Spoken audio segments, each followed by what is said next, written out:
बेलपत्री के पेड़ पे चढ़ गए, बड़ी बड़ी डालियां तोड़ तोड़ के ले आए और डालियां तोड़ तोड़ के लाके उसमें से पत्ती निकाल ली, डाली फेंक दी।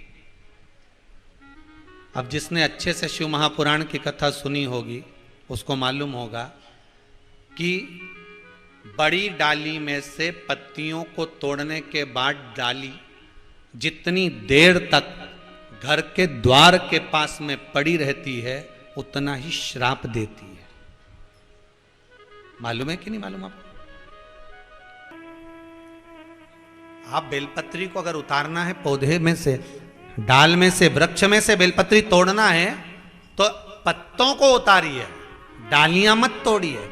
डालियां ले जाने के बाद, पत्ते निकालने के बाद आप डाली को ले जाकर जहां पटकोगे वो श्रापिता देगी कि मैं अच्छी खासी भगवान की सेवा में लगी थी पर इसने मुझे सेवा से वंचित कर दिया।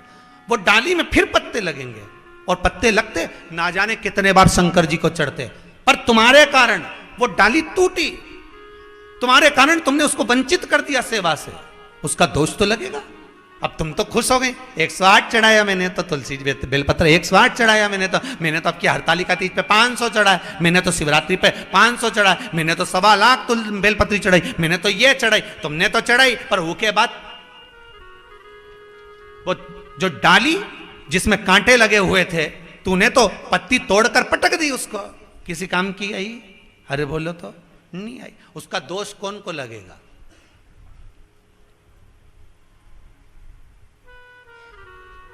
दोष किसको लगेगा? और ऐसा कोई नहीं जिसने ये गलती नहीं करी। बोलो तो सही, करी कि नहीं करी? गलती तो ऐसी हो जाती, उसका दोष लगता है। जितना समय तक वो पड़ी रहती है, 3 घंटे पड़ी रही या 4 घंटे तक वो डाली पड़ी रही, तो 4 दिन घर में क्लेश रहेगा, मानसिक टेंशन रहेगा। घर में तुमने अभी पूजन करी और पूजन करने के बाद इतनी टेंशन कहां से आ गई, इतना क्लेश। कई माताएं कहती हैं हमने पूजन करी गुरुजी, इसके बाद भी हमारे यहाँ तो बहुत टेंशन हो गई, इतना परेशानी, इतनी चिंता, यूं।